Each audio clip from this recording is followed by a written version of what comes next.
Assalamualaikum warahmatullahi wabarakatuh. Perkenalkan nama saya Alyana Susakir Ahadia dengan NIM 2023-42024 dari jurusan S1 Teknik Industri Institut Teknologi PLN.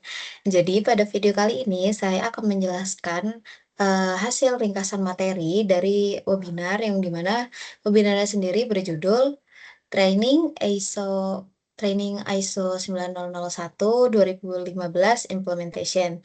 Yang dimana trainingnya ini sendiri atau pelatihannya ini dirancang untuk membantu organisasi dalam membangun, menerapkan, dan meningkatkan sistem manajemen mutu sesuai standar ISO 9001 2015.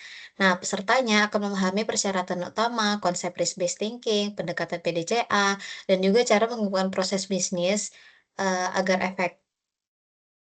efektif untuk mencapai kepuasan pelanggan, efisiensi operasional, dan juga dapat meningkatkan kualitas secara berkelanjutan. Nah, pelatihannya ini juga membahas langkah praktis implementasi mulai dari penyusunan dokumen, internal communication, audit internal, dan juga persiapan sertifikasi oleh lembaga auditor eksternal. Jadi, materinya sendiri itu mengacu pada standar internasional ISO 9001-2015. Nah, kata ISO sendiri ini biasanya eh, di pikiran orang itu hanya seperti tumpukan dokumen, audit yang menegangkan, ataupun sertifikat yang dipajang di dinding.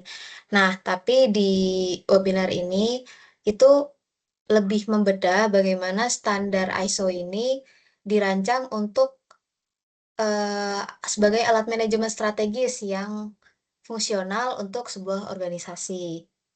Nah, untuk ISO 9001-2015 sendiri ini kita dapat mengidentifikasi potensi kegagalan dalam sebuah proses bisnis sebelum hal ini terjadi. Nah, biasanya metode ini tuh disebutnya mitigasi risiko yang dimana dengan memplotkan atau memetakan resiko di awal, kita tuh bisa merancang sistem pencegahan. Nah, sistem manajemen mutunya nanti ini berfungsi sebagai pelindung sebuah organisasinya. Nah, konsepnya ini beriringan dengan yang tadi yang disebut yaitu siklus PDCA. Siklus PDCA sendiri ini kepanjangannya adalah Plan, Do, Check, Act, yang dimana PDCA.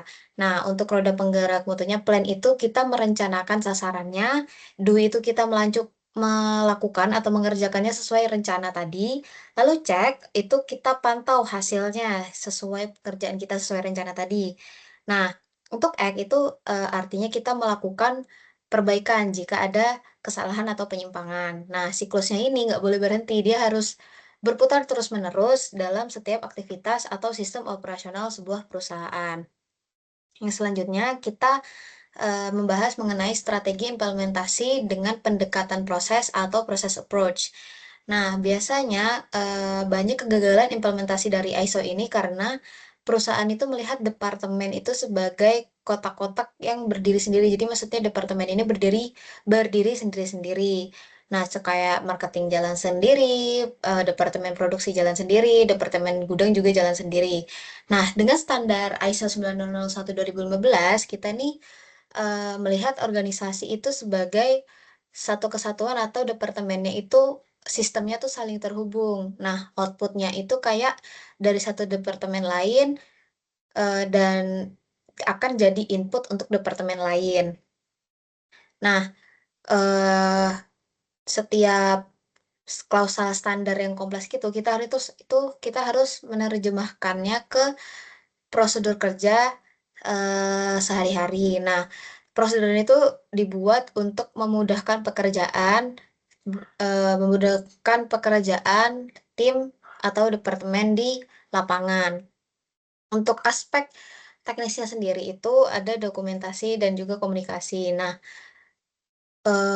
penyusunan dokumentasi sistem mutu itu harus rapi, itu syarat mutlaknya. Tapi tidak hanya sekedar arsip, biasanya dibutuhkan juga bukti konsistensi.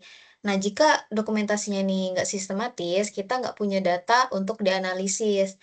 Nah, tapi itu juga nggak cukup. Biasanya diperlukan juga komunikasi internal yang efektif, yang dimana seluruh tim atau mulai dari quality, manajemen representatif atau QMR, terus manajer, supervisor, dan juga staf operasionalnya itu harus paham apa perannya di sistemnya ini.